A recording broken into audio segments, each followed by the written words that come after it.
evening, everyone, and welcome back to the Jerry and Carol Harris Jewish Destiny series. I am your host, Rabbi Pinchas Landis, and let's jump right in to study some Jewish history together. So, tonight we are embarking on the journey of understanding the Great War, which, and after the Second World War, became known as World War I. And we need to understand it, first of all, from a historical perspective on a macro level, but quite often in the Jewish community, we make a mistake of looking at World War I like, that's the one that didn't really affect the Jews, but World War II, like, that's the one that really affected the Jews. And that position is flat out wrong.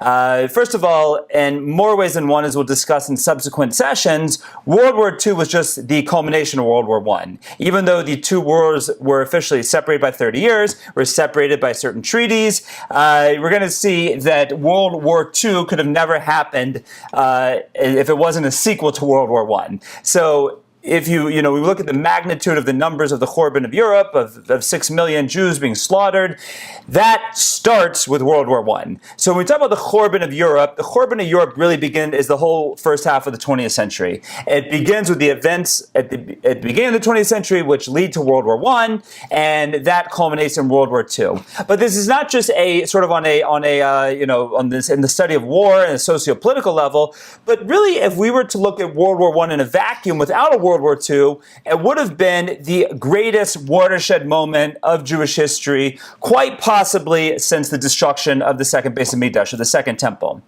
It totally uprooted the European Jewish communities on the Eastern Front for sure, in many ways on the Western Front, but for sure on the Eastern Front, which was the bulk of Jewish life, for sure traditional Jewish life that existed in the world. It was completely uprooted. Communities were completely uprooted. 500,000 Jews were displaced. And, let's face it, to be a connected Jew, you have to have a community. If you don't have your shul, your kollel, your yeshiva, your cheder, your butcher shop, your pizza shop, it's hard to be a yid without that stuff. It's hard to be a yid when you're on the run. And that was the situation on the Eastern Front, and that affected at least 500,000, if not 1 million Jews. So we have the old Jewish communities of the Eastern Front that are completely uprooted this time. And yes, there will be aspects that will be able to rebuild in the interbellum period, but much of the Eastern European Jewish community is destroyed from the onset of World War I. So that's the first way that it really has a watershed effect on the Jewish world. And then the second way, and this is something that's not talked about that often, is, first of all, there are actually about 1.5 million Jews. That's about 10% of the world Jewish population at that point. I mean, it's crazy to think about, but about 1.5 million Jews will fight in World War I on all sides. Right? It's a Jew versus Jew war in many ways. There's several hundred thousand in the German army. There's several hundred thousand in the Russian army. That's the bulk of the 1.5 million. But there's Jews in the Austria-Hungarian army. There's Jews in the American army. Jews in the French army. So we Arthur Dreyfus fought in World War I. So we have about 1.5 million Jews throughout the different armies, the different belligerents, and we're going to have about 100,000 Jews that will be killed in World War I. And let's face it, before the Holocaust, those are big numbers. In antiquity, we have the destruction of the first and second temples, in which our numbers are given to us of upwards of 1 million, which are hard to know with the censuses of antiquities. But more recently, we had the Malnitsky Massacres, which were about 1 to 250,000 Jews, and we had World War I, which was about 100,000 Jews, a loss of about 100,000 Jews. And those were the two big genocidal moments before World War II. So without looking at World War II, just looking at World War I in a vacuum, it is a true watershed moment. And then when we add on top of that, really the culmination, the idea that World War II is the culmination of World War I, then, this is the beginning of the destruction of European Jewry. As Rebbe Wine always says, World War I was the destruction of European Jewry, while World War II is the annihilation of world Jewish history. European Jewish. That is, Rebbe Beryl Wine always says, World War I was the destruction of European Jewry, and World War II was the annihilation of European Jewry. And that's what we're going to look at it over these next few sessions as we discuss the period of World War I, the interbellum period, and then the time period of World War II and the Churban of Europe. Now, what's always fascinating as we discuss both world wars is that the concept was essentially predicted, was essentially foresawn by our sages. There's an idea that we have of Chacham Adif Minavi, that a wise man is better than a prophet, because a prophet could only tell us that which HaKadosh Baruch Hu told him, that which the Almighty relayed to him to relate to the Jewish people. But a wise person can look at, so to speak, the facts on the ground and report accordingly. So the Talmud, which again, if you remember from the early days of the Destiny series, you know the Talmud is recorded, is sealed by the year 475. So at the onset of World War I, the Talmud has been sealed for almost 1,300 years. And in one of the statements of our sages, which we find in Megillah, page 6a, going on to page 6b, we find it's always fascinated me, the statement. It's attributed to Rabbi Yitzchak. It is questioning a verse, the meaning of a verse. It says, Al titin Hashem me'avoy Russia, zamamu al tapek yarumu sela. And that verse is interpreted, first of all, it's translated as, give not Hashem the desires of the wicked, further not his evil devices, so that they may not exalt themselves. And the Talmud extrapolates or enhances this idea by saying that this verse is actually a request of Jacob, of our forefather Jacob, that Jacob asked the Almighty. He says, Ribono Sha'olam, al titin la Esav harasha tavas libo. Don't give to my brother, the evil Esav, what his heart desires. Zamamu al tefek. Further not his evil decree. Okay, so the Talmud tells us this verse is a statement of Jacob, beseeching the Almighty. And the Talmud doesn't stop there. It says, what is this talking about? It's talking about Germania Shel Edom. It's talking about Germany from the Empire of Edom. Okay, so right there you have the word Germany. It's talking about Germany. Now, again, just to understand the Talmud in context, what was Germany at the time of the sealing of the Talmud? And this statement was probably said several hundred years before the Talmud was actually sealed. That's when Rabbi Yitzchak was. He was probably circa the year 200. But what was Germany at that point? We're talking about the Germanic tribes that were nipping away at the Russian Empire. You know, that's really what they are at that point. They're not an empire. They're nothing. Yeah, Rome's still the whole time that the Talmud is being written down, Rome is the force in the world. But we refer to these Germanic tribes as Germany, that's part of the empire of Esav, which we call Edom. So watch out for Germany from Edom. Again, the Talmud doesn't stop here. It says, She'ilmale hein yotzim, that if they're ever let loose on the world, macharivin kol ha'olam kulo, they will destroy the entire world.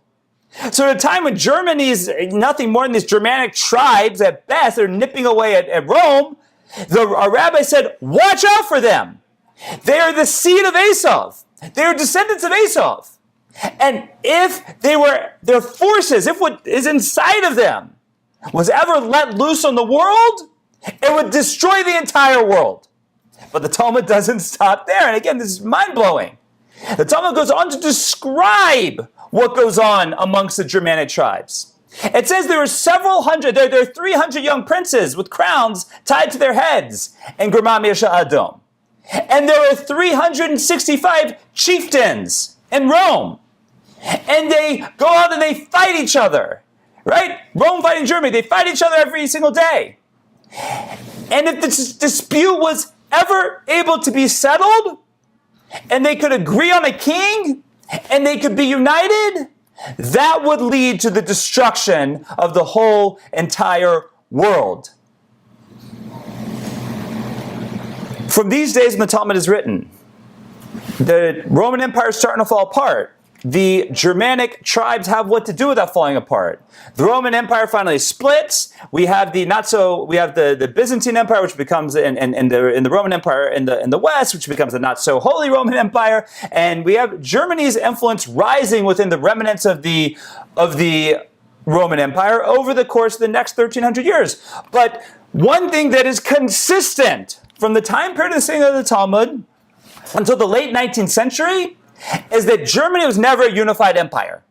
Even when we had the quote-unquote Holy Roman Empire, it was a loosely united empire. And we see that Germany, Prussia, these different names that Germany would go by, is always these little city-states with these little princes always fighting for who's going to be on top, who's going to be the ruler, who's going to take over who, and never is there a united Germany until 1870, where after the Franco-Prussian War, for the first time Germany is united, and the German Empire, under the rule of a man by the name of Kaiser Wilhelm I, King of Prussia, from the house of the Hohenzollerners, Germany is let loose on the world from that point.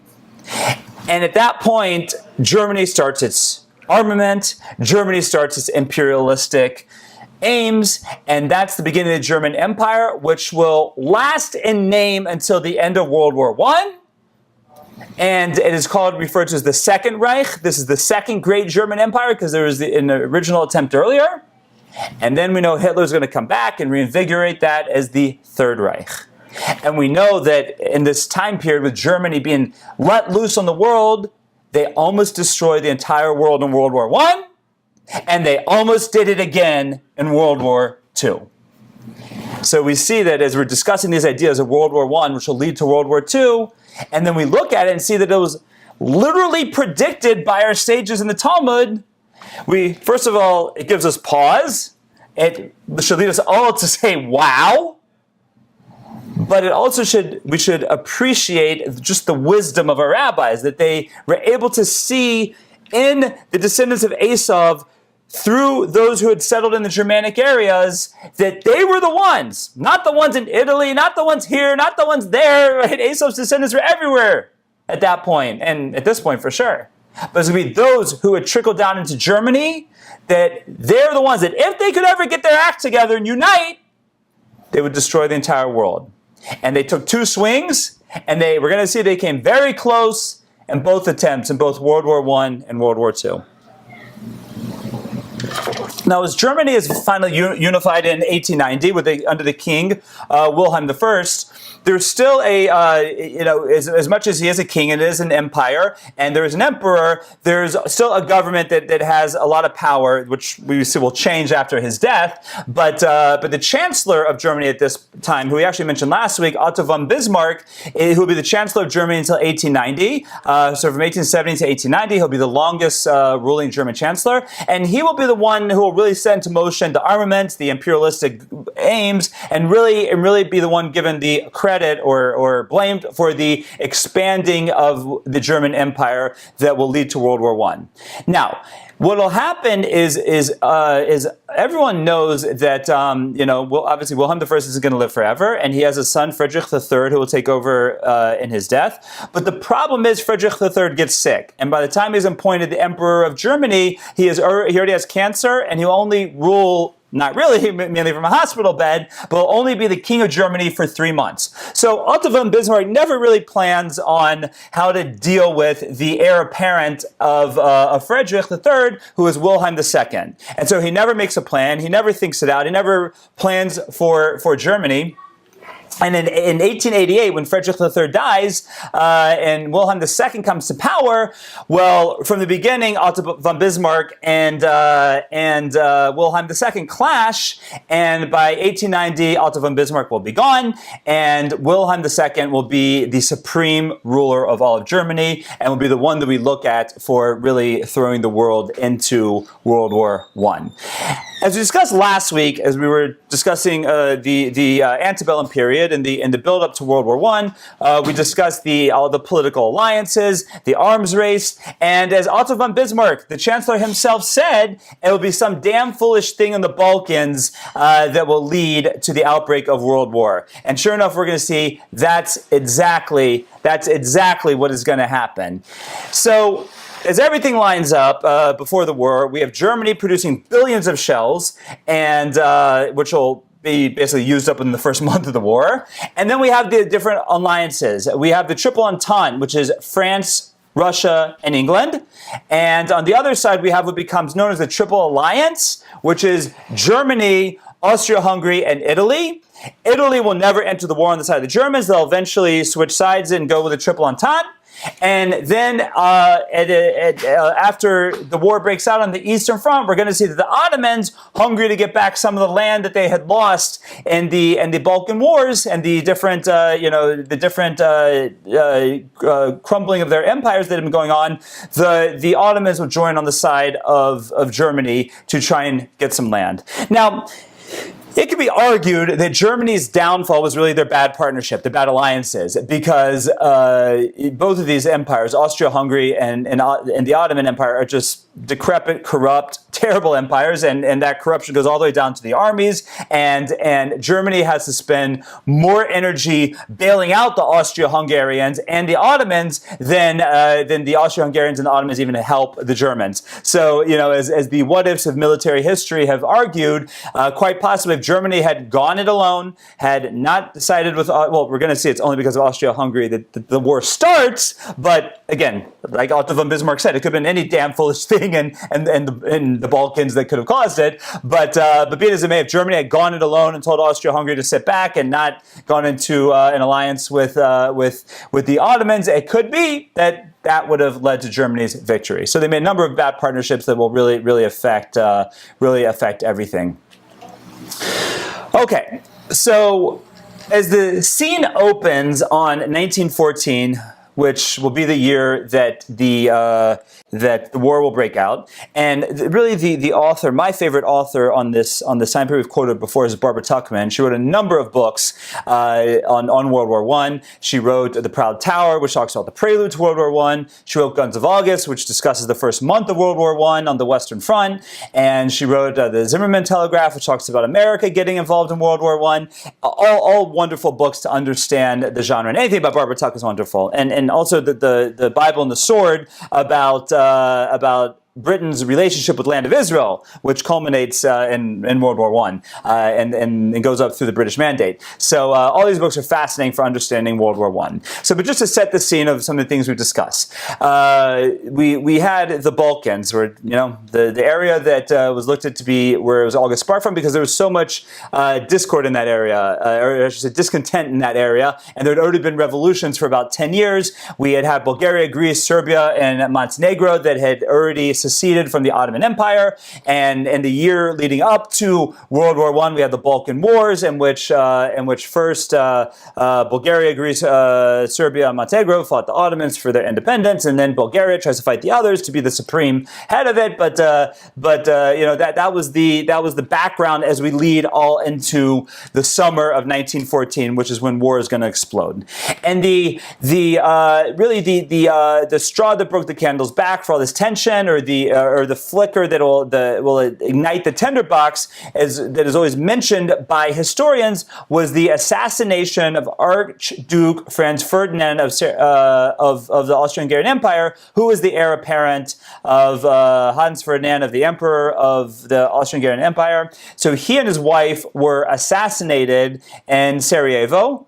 And that happened on June 28th, 1914, and that's really was looked at as the spark that set the whole thing off. So just the background of that event, because even like understanding it, it's like if you follow football, where you have so many different teams that make up you have the offensive team, the defensive team, the special teams, the first string, the second string, the third string, and it all comes together to make a football team. That's almost what you have to look at to understand why this event of the Archduke Ferdinand of the Austro-Hungarian Empire, why this sets it off. Because again, it's he is the heir apparent of the weakest link in the whole event, right? We have France, Germany, England, Russia, who are all world powers, and then somehow this heir apparent gets assassinated, and that sets the whole thing off.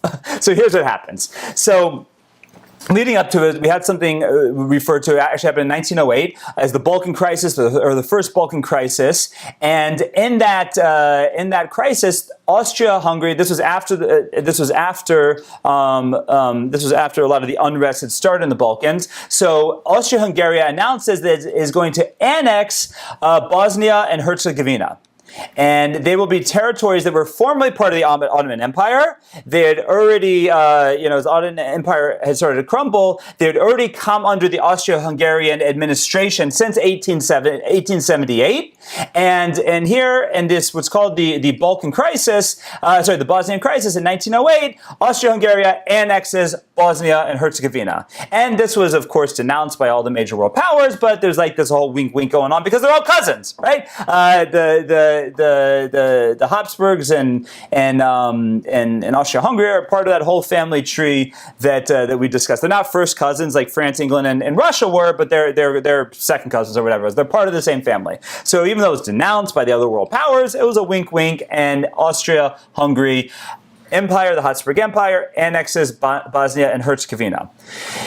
Now, in May of 1903, so this was 5 years before, Serbia had come under military rule. The Royal Serbian Army had overtaken the Serbian Empire, had assassinated the Serbian king, and from this point forward, Serbia is under a military dictatorship, if you were, and the king had been friendly to Austria-Hungary, to the Habsburgs, Austria-Hungarian Empire, but the new military dictatorship played more to their Slavic roots, and they were moving out of the Austrian-Hungarian sphere of influence and into the Russian sphere of influence. And over the decade from 1905 until the outbreak of World War I, there were a number of disputes between Serbia, and by the way, that borders on the Austro-Hungarian Empire, and there are a number of disputes between the two countries, and at the same time, Serbia was growing in their nationalistic and even their imperialistic goals, and they wanted to gradually reclaim the Serbian Empire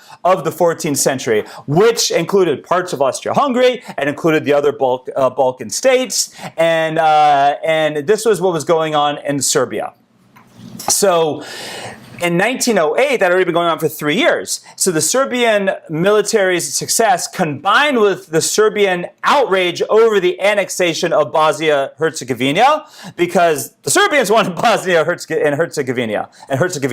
So the Serbians were outraged when the Austro-Hungarians come in to annex it. So the military successes and this annexation of the Habsburgs all emboldens the nationalistic tendencies within Serbia, and there were many Serbian groups within Bosnia that had been fighting and skirmishing with the ruling Austro-Hungarians in Serbia.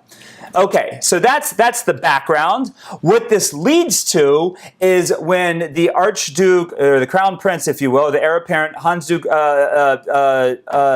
the Archduke Franz Ferdinand comes to Bosnia and Sarajevo for certain, acts of sovereignty over the area.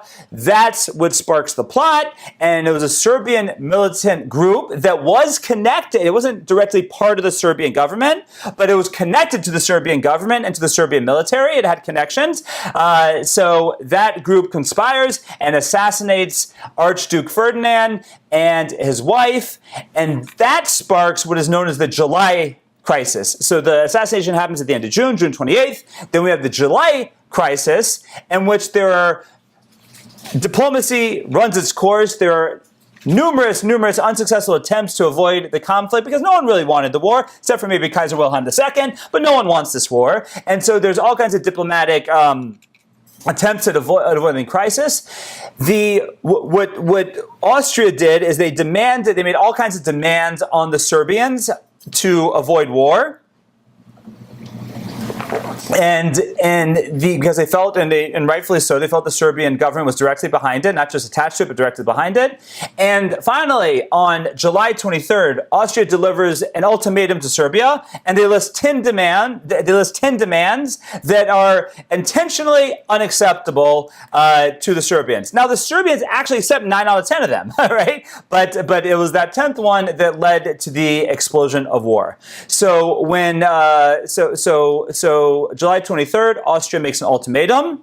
At that point, Serbia appeals to its Slavic cousin Russia.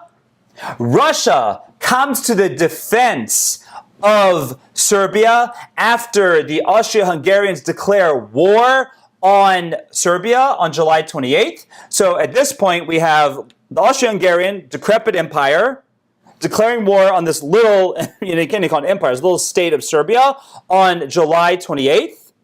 Serbia had appealed to their cousin Russia to come to their defense. Russia, if you remember from last week at this time, is ruled by Tsar Nikolai II, and more specifically probably by the Tsarina Alexandra, and they have about enough brains to fit into a thimble with room for your thumb, and so they, yeah, sure, we'll help you, and not even really thinking this is going to throw the whole world into war, but they send support and they mobilize for Serbia against Austria-Hungary. At that point, Austria-Hungary appeals to its ally, Germany, and it says, okay, Russians getting in, and you got to get in too. So Germany presents Russia as the aggressor to their government to get the support of anyone who would not have supported the war. And once Russia comes in, Germany has their declaration, they make an ultimatum to Russia that to get out of the way, get out of Austria-Hungary, or we're going to declare war on you. And at that point, the German government actually conceals their mobilization preparations because they don't want to be looked at as the aggressor, and they conceal everything until July 31st, and they make an ultimatum that on the afternoon of July 31st, that if the Russians do not cease all war measures against Germany and Austria-Hungary, that within 12 hours they will be in a state of war. That 12 hours expires on August 1st, officially putting Germany into war with, at this point, Russia. So it's right now Germany and Austria-Hungary on one side against Russia and Serbia on the other side. That day, August 1st, 1914, is Tisha B'Av. So if we look at that as really the outbreak of World War I on that day, and we look at, the Tisha B'Av is the day of all Jewish tragedy, and this is the day that led to the end of European Germany, of European Jewry. So at that point now, what happens is we have the Triple Entente. So now that Russia's in the war and Germany's in the war, well, Russia and Germany have Russia and France, I even have a hard time keeping it straight in my head with my notes, right? Russia and France have their pact that if Germany was to come to war, that they would all enter in protection of each other. Now, the thinking really of that pact was always that somehow Germany would figure out a way to attack France, and that Russia would come in to help France. So it's kind of funny how when the war broke out, it went the other way.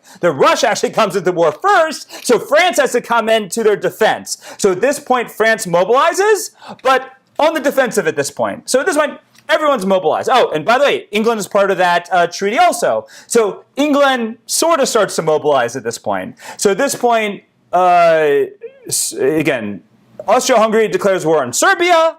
Russia comes in to help the Serbians. Germany comes in to try and start the Russians, and France comes in on the side of Russia, and England comes in on the side of France. Okay, now we have the whole world mobilized as of August 1st, and we have it's like everyone's mobilized, and what will happen next? So Germany had a plan, and they had been preparing for this war to conquer Europe for decades already, and the plan was known as the Schlieffen Plan, and it was put forth by the Imperial German General Staff. So the chief of the Imperial German General Staff, his name was, I love these German names by the way, Alfred Graf von Schlieffen, and he was the head of the German General Staff from 1891 to 1906. At which point he retired, and the position was taken over by Graf Helmuth Johannes Ludwig von Moltke. So you often will hear the plan referred to as the von Schlieffen Plan, executed by von Moltke, because at the time of the war, von Moltke is the head of the German General Staff, and he will execute on the von Schlieffen Plan. Now, again, historians will debate, as Germany was not successful in executing this plan. Was it the plan was innately flawed and therefore is von Schlieffen's fault, or was it von Moltke's Moltke's execution that led to the lack of success, or it was a combination of both, and that's again for military historians to debate. But the idea was quite simple, that Germany would put the bulk of their force against France, the idea that will essentially become known as the Blitz in World War II, but they will try to blitz France. They'll come in very quickly and be able to conquer France and either keep England out of the war or cross the channel and conquer England as well within the first month of the war.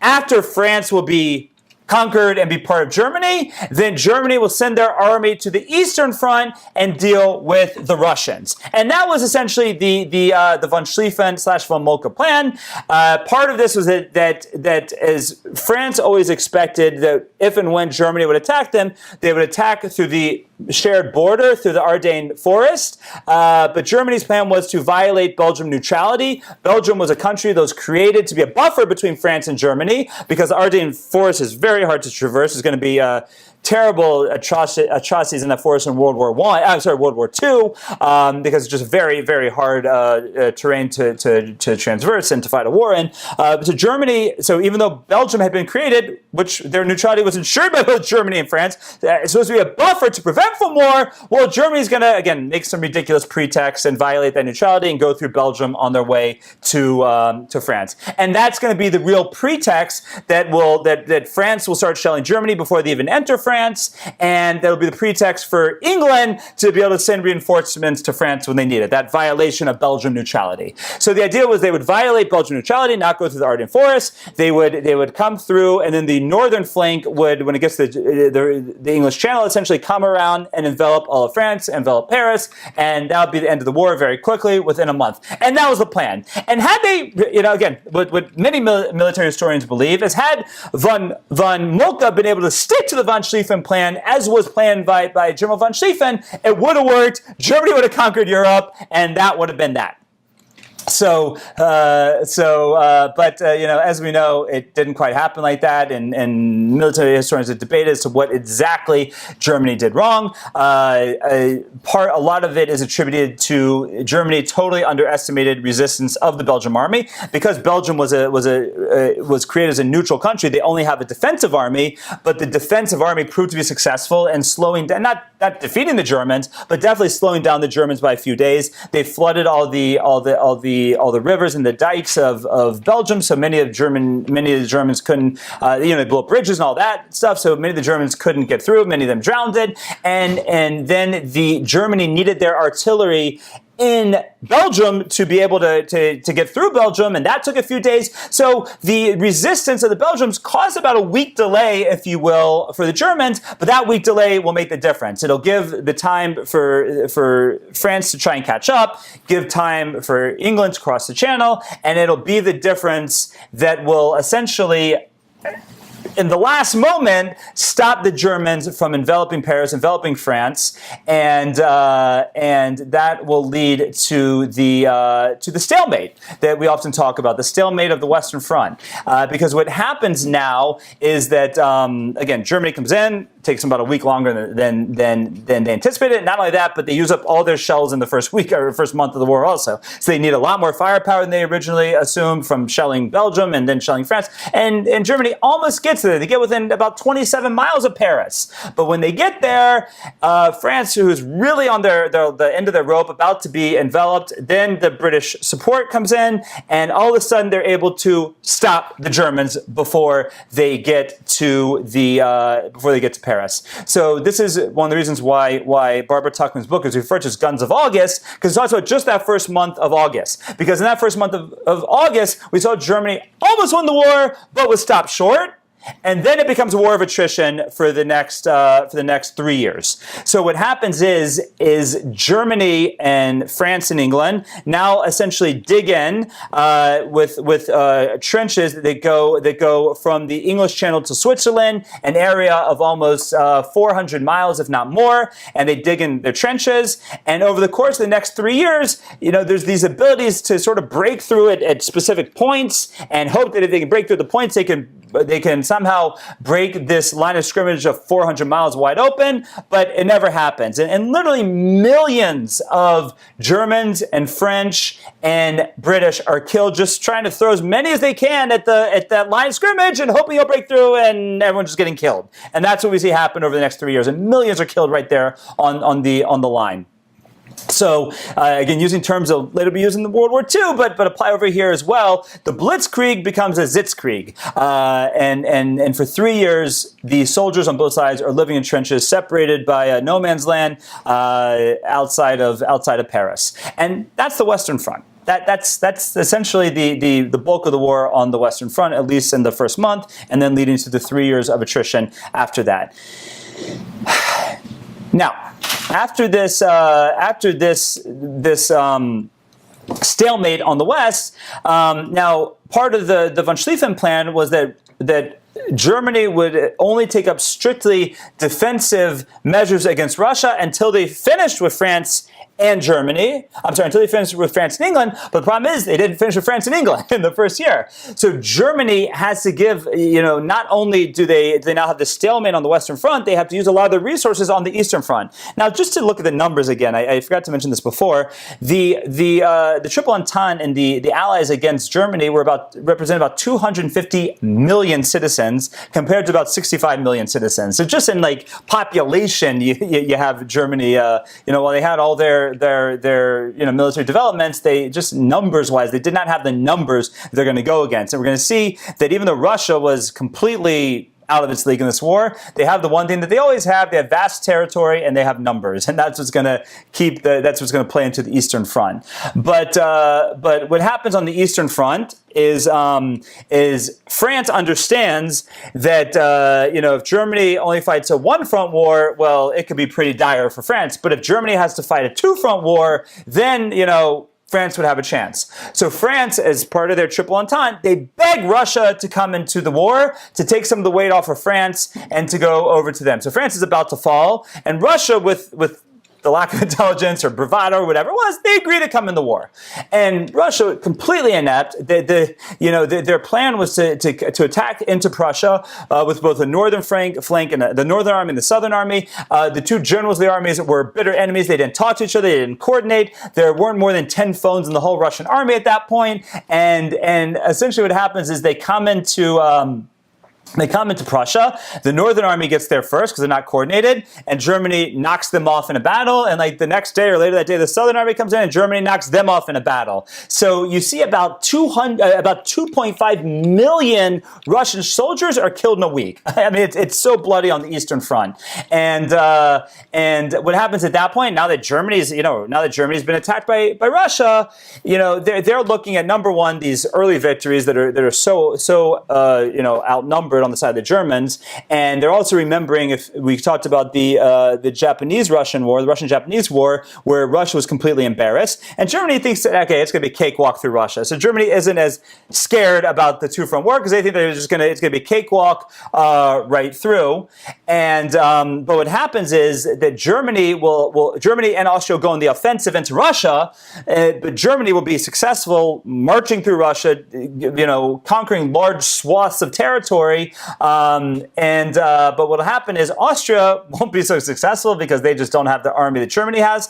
And at this point, the Ottomans, smell some opportunity. They figure if they comment, and at this point, I have to mention that it wasn't so clear that the Ottomans were really stupid for coming in because it's going to lead to the end of their empire. But beyond that, really both sides are courting the Ottomans. No one knows what the Ottomans will do, if they'll do anything, if they'll stay neutral, if they'll come in on the side of the British who've been courting them for a while, if they'll come in on the side of the Germans, no one knew.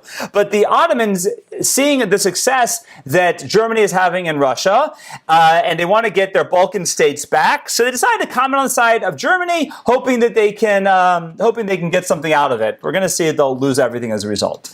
So, but again, we'll talk about this more in a moment. But from a Jewish standpoint, if you watch just the chain of events, that the Ottomans are going to come in on the side of the Germans, so that means now they are aggressors of the British, and it'll pave the way for the British to be able to come in and conquer Israel, which will pave the way for the Balfour Declaration, which will pave the way for the State of Israel, as we'll talk about in coming weeks. So in that Ottoman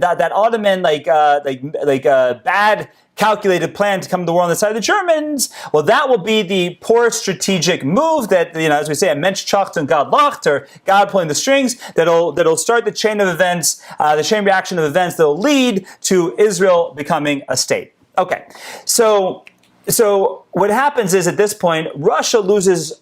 We had talked about the Russian Empire since the 18th century really had conquered all of really the Polish Empire, much of Poland, Ukraine, Lithuania, all of the Western states that come under the Russian Empire, or what we call in the Jewish sense the Pale Settlement, and Russia will lose everything in these first 2 years of the war. The Germans will push all the way back to Mother Russia, and what will happen is that Tsar Nikolai II and the Romanovs, well, like anytime you're losing a bloody, terrible war, and you have to remember, this is the second war. They lost the Japanese war, which was embarrassing, but this is just devastating at this point. So what happens is, of course, you need a scapegoat.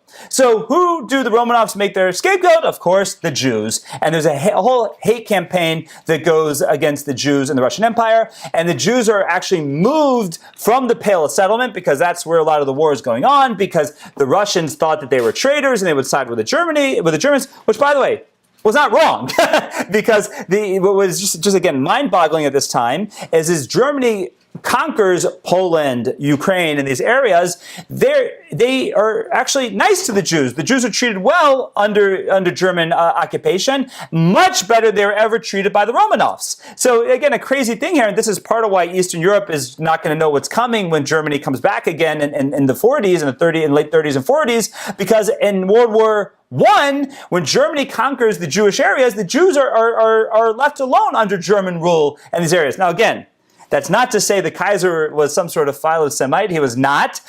He used to read the protocols the elders assigned to his children. He was a definite dyed-in-the-wool, card-carrying anti-Semite, and who knows what he would have done if he had won the war and all these Jews had ended up as part of his empire. But at least at this point during the war, the Jews appreciate being conquered by the Germans in the Pale of Settlement. But German is just whipping Russia. That's what's going on, so to speak, in that part of the empire. But Russia is whipping the Turks and the Hungarians. So that just shows you really how bad the Turks and the Hungarians were. That here you have the Russians who come in are just wiping the floor with the Ottomans and the Habsburgs and Austro-Hungarian Empire. It shows how bad they were. So even though Germany is having these major gains against Russia, well, they have to send help for their allies, the Turks and the Habsburgs, and that's what causes a stalemate on the east. So now you have essentially a stalemate on the west, you have a stalemate on the east, because as much as Germany's being successful going into Russia, they keep having to come down and save the Turks and the Ottomans. Now, what looks like is going to be the absolute game changer in the war happens in 1917. What happens is Tsar Nikolai and the Tsarina Alexandra were, there's pressure mounting on them as much as they try to make the Jews the scapegoat and make the radicals the scapegoat, make this one the scapegoat, that one the scapegoat. There's pressure mounting on them that it's realized that they're really the cause of the problem. Their ineptness at being rulers is what really caused the problem. And in many ways, we can blame almost the Tsarina more than the Tsar, because the Tsar goes to different parts of the front lines during the war, not so close to the front, but he goes to the front line, leaving essentially his wife in charge. And his wife at this point has come under the influence of a quote-unquote holy man, really a Meshuggah as we would call him, by the name of Rasputin. And Rasputin was a terrible individual, claimed to be a holy man and very charismatic, had a lot of people under his influence, including the Romanovs. Probably he was sexually involved with the Tsarina, many suspect that.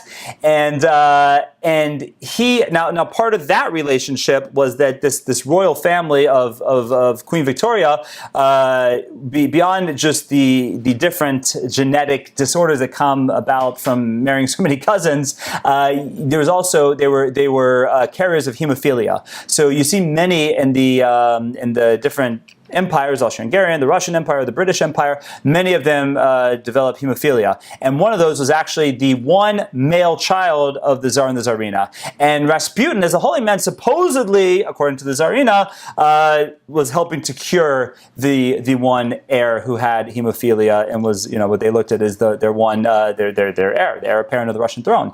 So Rasputin gains tremendous access to the Romanovs and has tremendous influence over them, and to the point where, as the Tsar and the Tsarina are being blamed for the failures in the war, Rasputin encourages them to double down and to become more autocratic and to not listen to the people. And at this point, the people are just being abused as ways that only war can, with hunger and with lack of everything they need, with disruption to life, with millions of their children being sent to war and slaughtered.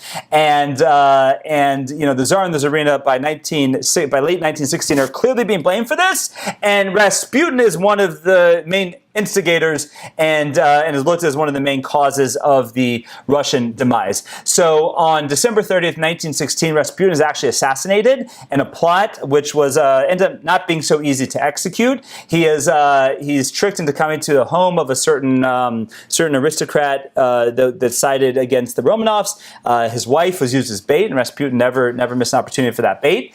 And he is initially poisoned with many different attempts at poisoning. He survives that. He's shot. He gets up and runs. They eventually drown. It was hard to kill, which obviously spooks them, because here he is, a guy who is a self-proclaimed or is recognized as a holy man by many, and he becomes very difficult to kill. Now, part of that is probably just the weapons that were available in 1916, the guns, the poison. Wasn't like the guns and poison we have today. But eventually he is killed, and at this point, the casualties for Russia are nearing 5 million, and this sets off the first Russian Revolution. It's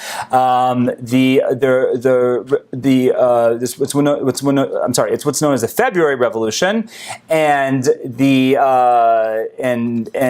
as we mentioned last week, there's even within the revolutionary forces in Russia, you had the Bolsheviks, the Mensheviks, and you had these different actions. So what happens is, after the February Revolution, so the State Duma, which was the supposed parliament that the Romanovs had put in place, they force Nikolai II to abdicate and then they establish the Russian provincial government.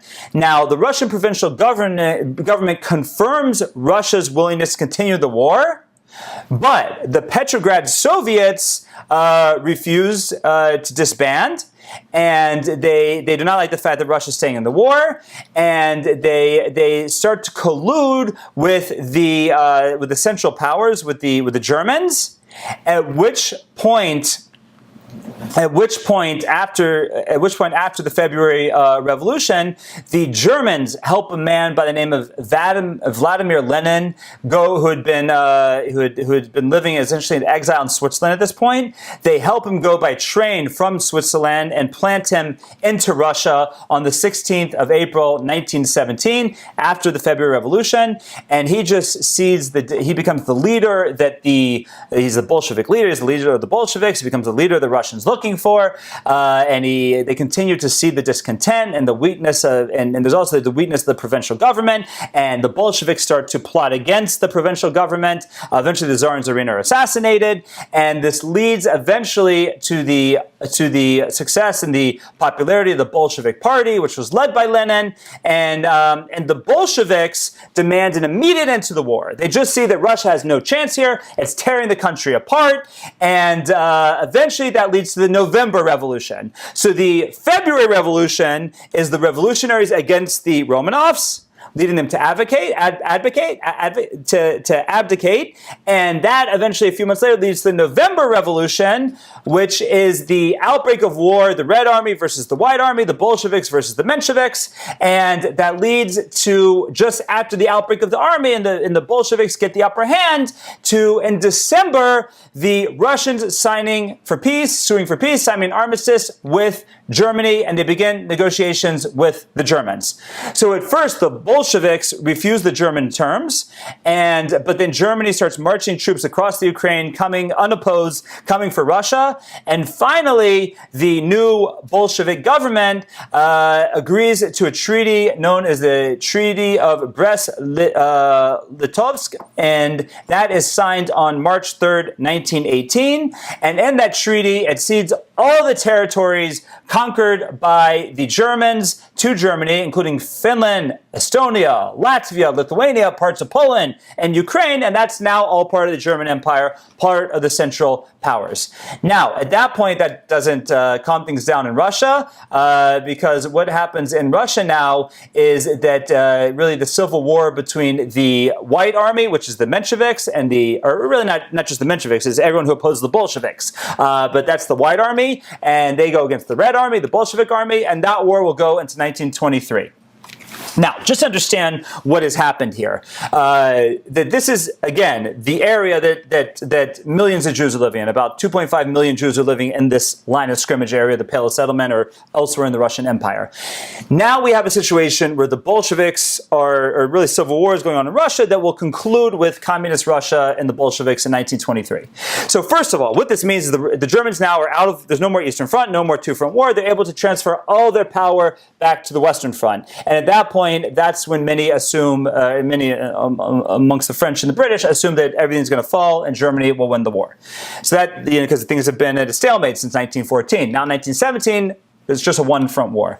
But beyond that, we have, again, the uprooting of the Jewish communities in the Russian Empire, and now we're going to end up with Russia under Soviet control, which if, we mentioned the 100,000 Jews being killed in World War I, we're going to have the 6 million killed in World War II, and probably another 2.5 million spiritually killed under communist control of Russia, and many thousands or hundreds of thousands killed physically. So that's what happens in this Russian Revolution. So as much as it turns the tide in World War I, it essentially, the Jewish story shifts now to what will happen with the Jews in Russia under the control of the Bolsheviks and eventually what we will call the communists. And we'll talk about that in coming sessions, but suffice it to say, it won't be pretty. And for any of us who grew up in the 80s and the eventual downfall of the communists, we know the idea of the refuseniks and just all the, because one thing that the Bolsheviks were, while they're unfortunately, their ranks were very Jewish. Lenin was not Jewish,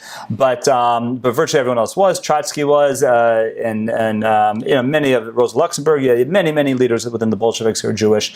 But a dyed-in-the-wool principle of Bolshevism and communism will be, the idea of no religion. So Judaism is going to be stomped out. Much of the blame is going to be put on Zionism. This is going to be the first time we see Zionism and Judaism and anti-Semitism becoming anti-Zionism. The Russians will say, we're not anti-Jewish, we're anti-Zionist, because part of a tenet of communism was no nationality, right? The workers of the world unite, and so therefore Jews, they're Zionists. They want to go back to Israel. That's against us. And this is going to be the beginning, really, of the concept of the Zionism and anti-Semitism being one and the same. Barry Weiss, in her book How to Stop Anti-Semitism, does a great job of showing how the canards of now unfortunately heavily on the left, not to say the right is completely philo-Semitic, because they're not, but the anti-Semitism of the left, which is firmly anti-Zionism, you see how it has its roots in early Soviet Russia. So that all comes about at this point, and so therefore whatever is going to be left after World War I in Mother Russia and the Russian Empire is going to be destroyed by the communists, absolutely destroyed by the communists. So, okay, now a few other points to cover over here. In 1915, the British, which the British at that point were regarded as having the best navy in the world, and the head of the British Navy at this point is none other than Winston Churchill, and he has this plan which seems great on paper, but in execution ends up being terrible, where you have the stalemate in 1915, you have the stalemate on the east, the stalemate on the west. So the British say, how are we going to break the stalemate? Well, now that the Ottomans have come in, that puts us officially at war with the Ottomans. So we're going to invade the Ottomans in a naval battle in the area of Gallipoli in Turkey. and that's how we're gonna come in and break the stalemate, because we're gonna come in through the Ottomans. Turkey's a sick man of Europe. They're doing terrible against the Russians, and we're gonna come in a naval battle. We're gonna unload our troops on the beaches of the Ottoman Empire. They'll conquer Turkey, and they'll be able to move up into Western Europe, and that'll break the stalemate. It'll be a three-front war, and that'll break the stalemate and bring the war to an end. Again, great on paper. The only problem is these Ottomans, who are so terrible and so inept at war, somehow were able to resist the strongest navy in the world on the beaches in Gallipoli, and the British will never be able to get off of the beaches of Gallipoli. But what this will do will put England firmly into war against the Ottomans, and it'll lead to so again, we said the Ottomans got in the war because they were looking for some land. Now the British come in because they're trying to break the stalemate. That fails, but we're going to see there's many other places where the British will attack within the Ottoman Empire. Most specifically for us is the Mesopotamian Campaign, which will lead to Britain conquering Iraq, Iran, and of course Syria and the land of Israel. Now, one of the things that the British do in this, in trying to have this success, is they have a man, part of their army, by the name of, who's known benevolently to the world as Lawrence of Arabia, and Lawrence of Arabia goes to infiltrate within different Arab communities, because the Arabs were controlled by the Ottomans, were completely at odds with the Ottomans. They were completely abused for generations now by the Ottomans. So he goes into the different Arab strongholds, both nomadic and more middle class, and encourages dissent and discontent within the Arabs, and encourages them to revolt against the Ottomans. So now we have an interesting thing, that we have the British going against the Ottomans with the help of the Arabs, who will start rebelling against the Ottomans. Now the problem with that is that's going to come back to bite us later in the 20th century, is those Arabs who are being sort of unleashed by the British against the Ottomans. Well, it's going to breed within the Arabs different nationalistic tendencies, we'll say, and that'll lead to, whereas the end of the war will lead to, we'll see, next week we'll discuss the mandate system, but you're going to have these people which will want national independence, and they will fight against their respective mandates, both in the terms of the Jordanians, the Syrians, the Lebanese, the Egyptians, the Iranians, who will all end up fighting the British or the French for their independence. But what will happen in Eretz Yisrael is that the war will break out, because, as Barbara Tuchman describes in her book, The Bible and the Sword, the British always were always enamored with the land of Israel. We saw this already in I think it was the 4th or 5th Crusade, but the British were always enamored with the land of Israel and always wanted the land of Israel as part of their empire. So they will make strong efforts to conquer the land of Israel from the Ottomans. There'll be a number of wars fought, and again, the Ottomans, who were had shown so far just no ability in war, somehow put up resistance to the British, not only, as we mentioned before, in Gallipoli, but in the land of Israel. And there will be many wars taking place in Gaza and Jaffa and all these different places throughout World War I, and it'll lead to just the complete, almost annihilation of both the old Yishuv and the new Yishuv, which we discussed with the first Aliyah, the second Aliyah. The third Aliyah already happened at this point. So you have, tens of thousands of Jews already there, and it's going to just, it's going to be uprooted. Not by the British, because the Jews will side with the British against the Turks, and in certain ways the Jews will actually help the British against the Turks. But the Turks will unleash their vengeance on the Jews, and there will be like daily hangings of Jews within Israel this time at the hands of the Ottomans, and whatever Jewish community is there will be completely disrupted during 1917, during the war, the Mesopotamia Campaign, and the war that takes place in Israel. 1917, though, something remarkable happens, and that is that Chaim Weizmann, who we mentioned last week, beyond being the diplomat, the Zionist, the head of the Zionist movement, the first president of Israel, was also, we said, a scientist. And you'll see a lot of times they say that Weizmann discovered TNT, discovered dynamite. That's not true. You might hear that he discovered the fuse for the dynamite. That's also not true. But he did perfect it because the British were having a very hard time with their explosives during the war. And Weizmann helps the British in the development of proper explosives that can properly be used in the trench warfare that the war had turned into. Now, in that process, Weizmann had become friendly with a man by the name of Arthur Balfour, who was at this time the United Kingdom's foreign secretary. And putting a Zionist hat on, he really appealed to Balfour to recognize the Zionist movement, which Balfour was an early supporter of the Zionist movement. But in 1917, as the British firmly conquered the land of Israel, there's a famous picture with General Allenby marching into the Old City of Jerusalem, of accepting defeat, accepting the ceasing of Jerusalem from the Ottoman ruler. And now it's 1917. Israel's in the hands of the British. So Weizmann appeals to Foreign Secretary Arthur Balfour, figuring if now that Israel is controlled by the British, and if the Foreign Secretary and the British government would recognize the Zionist movement, then we could get somewhere. So in the summer of 1917, it just happened a few days ago. If you follow Today in Jewish History, we covered it. But the Balfour Declaration was stated. Now, let's look at what the Balfour Declaration actually said. Now, the Balfour Declaration was a letter written by Secretary Arthur Balfour to Lord Rothschild, who was looked at as one of the most significant Jews in the world at that time, and for sure in the British Empire. So it was a letter, the declaration was a letter written from a government official to a leading Jew. Again, from Secretary Balfour to Lord Rothschild.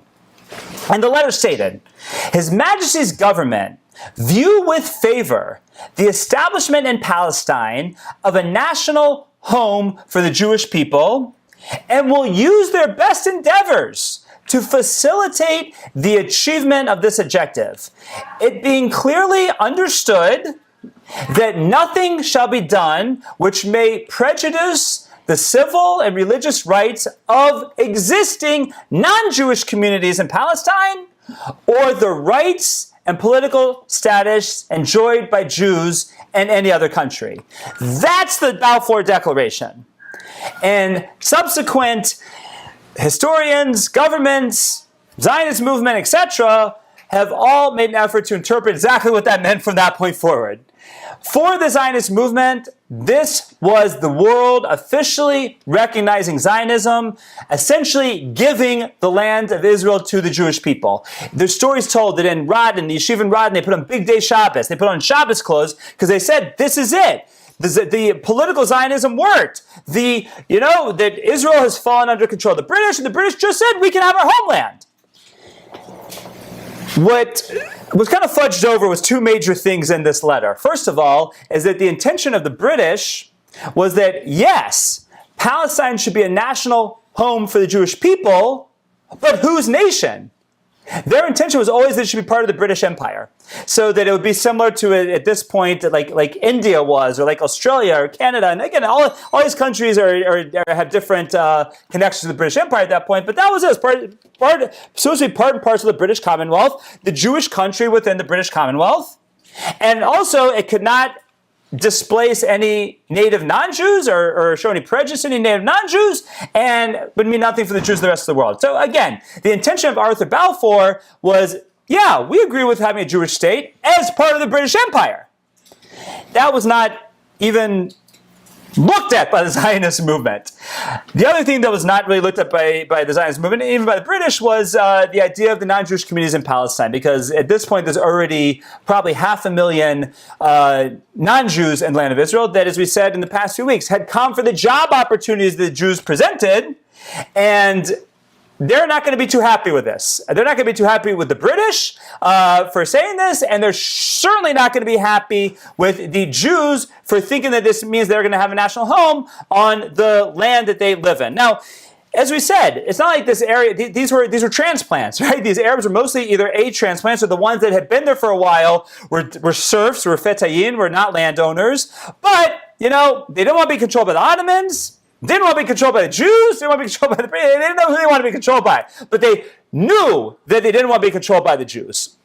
So this will lead to the beginning of really the Arab uprisings against the Jews, which will start almost shortly after the Balfour Declaration, definitely after World War II. And because of that, we're going to see that the British, that they're going to officially recognize the Balfour Declaration as part of the British Mandate in 1922, as we'll discuss. But from that point forward, from 1922 forward, they're going to be doing almost everything in their power to backpedal from the British, from the Balfour Declaration, to the point where we get to the White Papers of 1938, I think it is, before World War II, where the British will basically say that they've fulfilled the commitment of the Balfour Declaration, because there's now 75,000 Jews in Palestine. Okay, we'll talk more about that. But it's important to say that the Jews of the world look at this as Zionism has succeeded. The state of Israel, not called Israel yet, and they don't know that it'll be called Israel yet, but the Jewish state will happen, and it will happen in the land of Israel.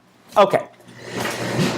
So, we have an interesting situation here, because while in 1917, Russia gets out of the war, Germany is able to transfer all its forces back to the Western Front. We have these other places where the Germans are being challenged, but for the most part, it looks like it's going to be a one-front war. But there's going to be the tide turns with the entrance of America into the war, which is the same thing in World War II. In World War II, again, military historians have debated this, but in both World War I and World War II, many believe that if America doesn't enter both of those wars, that Germany wins. Now, what's just mind-boggling is in both of those cases how the Germans don't realize that. And really, in both those cases, it is really the Germans themselves that will provoke America coming into the war against them. So America had remained neutral from 1914 to 1917. They did support the Central Powers through armaments and through supplying armaments. America will become very wealthy during the war period for selling armaments really to both sides. But for the most part, they were while they were neutral, their tendencies were definitely more towards France and England than towards Germany. So the problem that the Germans have here is that one of the successes of the war against Germany is the naval blockade against Germany. Because the British have the best navy in the world, they will set a naval blockade that will be almost impossible for Germany to penetrate, which will really, that'll be what will lead to the collapse of Germany, because we'll see that that'll spark the German Revolution, that'll lead to the end of the war. But what happens is the one thing that Germany is successful in regards to this blockade is their submarines. They're the first country to really put submarine warfare into practice. And beyond just attacking military ships, the position of the German government is unrestricted submarine warfare. What that means is that the Germans look at every single non-German ship, whether it be a merchant ship, whether it be a passenger ship, whether it be a warship, they look at it as belligerent, and therefore they practice unrestricted submarine warfare. Britain, of course, shries chai v'kayom, they scream against this, and America will warn Germany against this. They'll say very clearly, we're neutral here, but if you want to keep us neutral, stop bombing non-military targets in the water. And Germany won't listen. Germany won't listen because they're just trying to break the naval blockade. And they'll continue their unrestricted submarine warfare, hoping that that will be the thing that might break this German blockade and give them victory. So while they've been able to transfer their whole troops to the Western Front, most of their troops to the Western Front, they have this naval blockade that's literally starving their country. The decisive event happens on May 7th, 1915. So it's only 1 year into the war at this point. But there will be a British ship, really one of the great British ships of its time, known as the Lusitania. And there's a wonderful book written by Eric Larson, a great author, called Dead Wake, where he tells the whole story of the Lusitania and the whole story of German unrestricted submarine warfare. On May 7, 1915, the Lusitania will be attacked by a German submarine and will be sunk. And even though it was a British passenger ship, on that ship were 128 American citizens, and there were 128 American citizens that died because the ship was going from America to England. And when that ship is sunk, that will be the beginning of the turn in the tides of the sentiment of the American people. Now, the American people already have at this point, a anti-war feeling, and we're going to see it really takes over after World War II and after World War I, and the isolationism after World War I. But at this point already within America, America does not want to get into this war.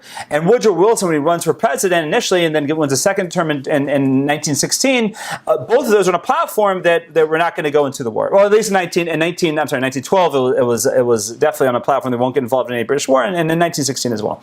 So, but in 1915, the Lusitania is torpedoed, starting to turn the tide really against the idea of America staying out of the war and in favor of America going into the war. And then the other event that really is, I think, the concluding event to show that America will get in on the war is on February 24th, 1917, we have the Zimmerman Telegraph. And the Zimmerman Telegraph is a telegraph that was written by a man by the name of, he was the German Foreign Secretary. His name was Arthur Zimmerman, and it was captured and decoded by the British. And in that letter, it was encouraging Mexico to enter the war on the side of Germany and to attack America with the support of the Germans, and that if they were successful, Mexico would be promised by the Germans Texas, Arizona, and New Mexico as part of their country. Now, Mexico does reject this, but the letter is captured by the British, decoded, given to Woodrow Wilson, and released into the American press.